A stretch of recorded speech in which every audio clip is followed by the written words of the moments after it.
Help me, Lord. I feel like Tevin Campbell, but can we talk? Like, let's talk. Let's chop it up because I got something to say. Hey y'all. So this conversation is going to be a little different because I feel like I'm in a space where I'm on a up and up, and I keep finding myself surrounded with people who just have negative things to say all the time, and that is becoming frustrating. I feel like Tevin Campbell, but can we talk? Like, let's talk. Let's chop it up because I got something to say. So I'm gonna let y'all in a little bit. I had a conversation with someone and I shared my birthday plans because I'm turning 30 this year. I need to be celebrating life. Like, if y'all watched the first video that I ever made on this channel, I was not planning on making it to 2025. Got my tissue here because so this year, this 30th birthday is gonna be a celebration of life because I chose life, and I'm going to continue choosing life. Okay, so the conversation I had was I want to go on a trip for my birthday, and the response that I got back was, yeah, your birthday's coming up quick, so like, it's coming up quick. Basically on some like, you ain't got no money right now, and so how you gonna have this trip? Energy. You know what I'm saying? The energy that I don't need, because obviously I'm working. Obviously I'm trying my hardest, right? So y'all have to excuse me, but I needed to have this conversation because it's important. I really hate that I'm about to be crying on this camera, but this conversation is needed. So basically my response to that was like, I'm gonna be rich. Like, don't worry about it. I'm not worried about it. Now, that comment came from, God is a God who thinks ahead. So if God has already known me from the womb, why wouldn't he know where I'm going to be in July? Why would these ideas pop up? Why would he give me vision for certain things if they won't come to fruition? If I'm actually trying to do everything that he aligned me to do, why wouldn't it come to fruition? And I find it annoying. One, because when God grants you a vision and tells you what you need to do, right, and you are being obedient, following it to a T, it does not guarantee that things will work out the exact way that you think it would. But what it does is it shows God that you are staying in alignment with him, your passion, your purpose. You are staying in alignment with him.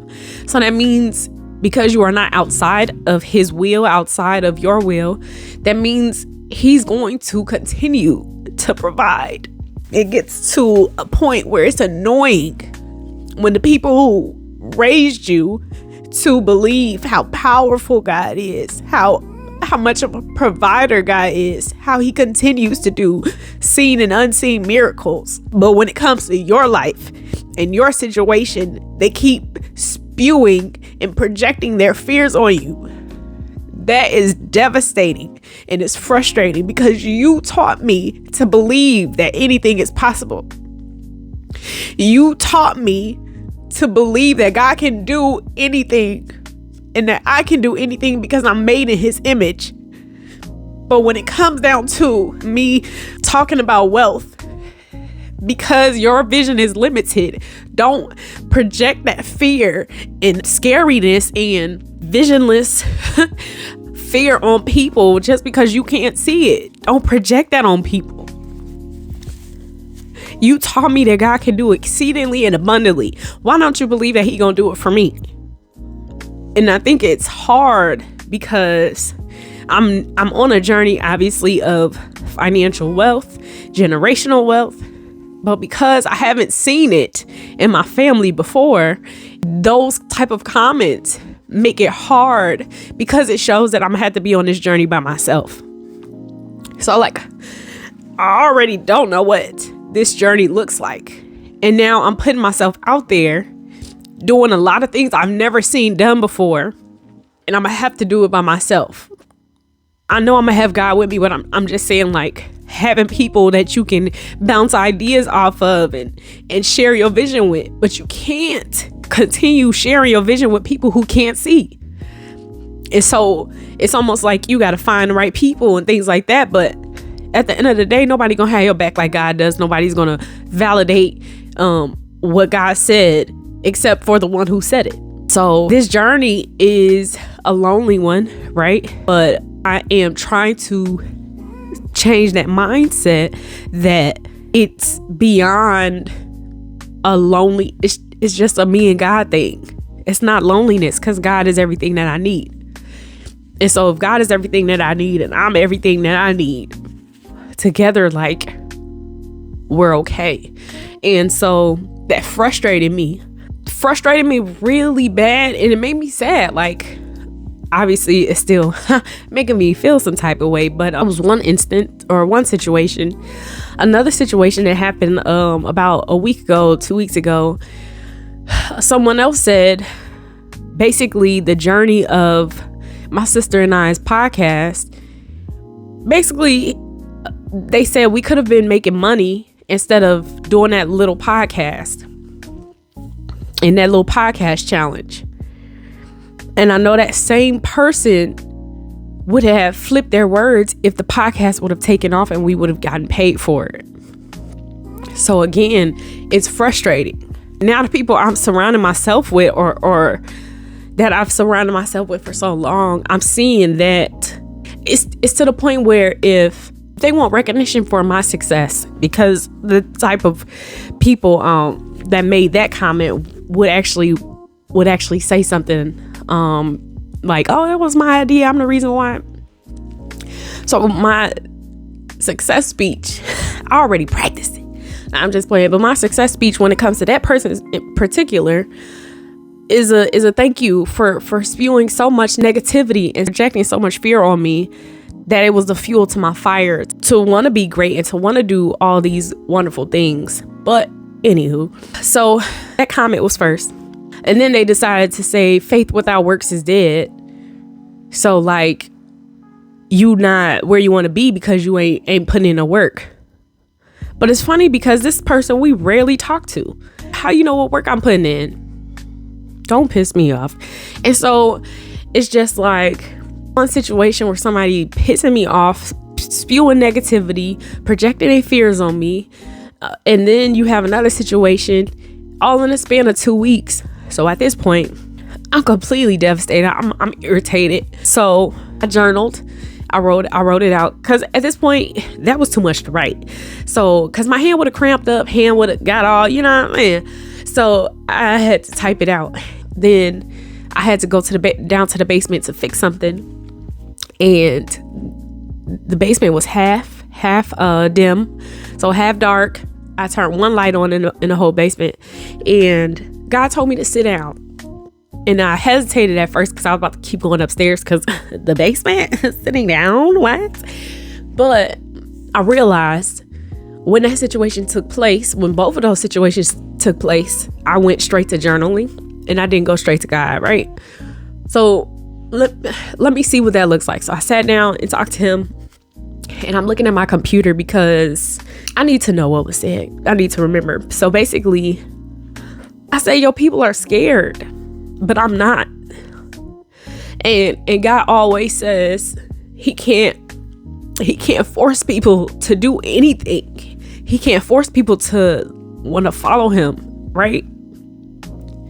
I said, God, you have my total permission to sit me down if I'm ever moving too fast, because it's me and you. Like, I'm locked in. I got stuff to do. I got generational curses to break. I have generational wealth to build. So if it ever gets to a point where I'm moving too fast and I'm not acknowledging you, sit me down. Help me, give me my time. And so I had that conversation with him. And I also had to pray, like, God, remove these fears because they're not mine. I hate the fact that I'm on here crying, but I needed to have this conversation Because if you are someone who people keep projecting their fears on, I feel you and I'm sorry. But like, we got this. We got this. We gonna keep the ball rolling. We gonna keep moving. Allow that to fuel your spark. Allow that to fuel your fire, because we're chosen, and people cannot see the visions that God has given us because he gave it to us specifically. And so if you keep having people spew so much negative energy, it's time to change your environment. And if you cannot change your environment as far as moving out or whatever, it's time to change your reaction to those things, because that's the only thing you can control. So my reaction looked like, I'm getting out that conversation. I ain't got nothing to do with me. That's their fears that they got to deal with. They gonna have to go to God with that, because at the end of the day, all it takes is one, right? If I make $1 million tomorrow, what kind of reactions am I gonna get from them same people? And so it's just like, you have to worry about yourself, and you got to do the work for you, because at the end of the day, you know what kind of journey you on. They don't, because they can't see it. They never seen it done before. You're going to be the one to make them a believer again. You're going to be the one to actually fix their faith, because it was a fake faith, because they believed in God to do so much, not knowing and not aware that the Bible actually says that God can do exceedingly and abundantly, and not actually believe in it. But that's their fear. They can't see beyond that, the exceedingly abundantly, or they have a ceiling for what that exceedingly abundantly looks like for them. But that's for you, baby. That ain't got nothing to do with me. So keep focused. Okay. Focus on yourself. Focus on your reactions. Focus on the things that you can control. You cannot control them, but you can control how much access they have to you. You can control how much you share when it comes to your progress that you're making. You have control when it comes to that. If you have any good news, share it with God. Me and God locked in. So focus on that. If you are watching this and you are someone who this resonated in a different way, because maybe you are the one who spews that negative energy, I need you to stop. And respectfully, like, I need you to pay attention and be mindful of what you're saying to people, because you're breaking them down rather than building them up. If you can't see it, then be honest about that. You know what? I can't see that because God didn't give a vision to me, but he gave it to you. So I'm believing in you. I believe that you can do anything you set your mind to. If it's your best friend, I can't see what God gave you, because he didn't give me that same vision. But whatever you set your mind to, I believe in you as a person. Whatever you doing, like, let's get it. Just be mindful of what you say. Watch your mouth, watch your tone, and how you speak to people, because life and death comes from your tongue. So when you spewing out negative energy, you could either fuel the fire and make somebody, I'm about to do it just because they saying I can't. That's cool, but that credit should not go to you.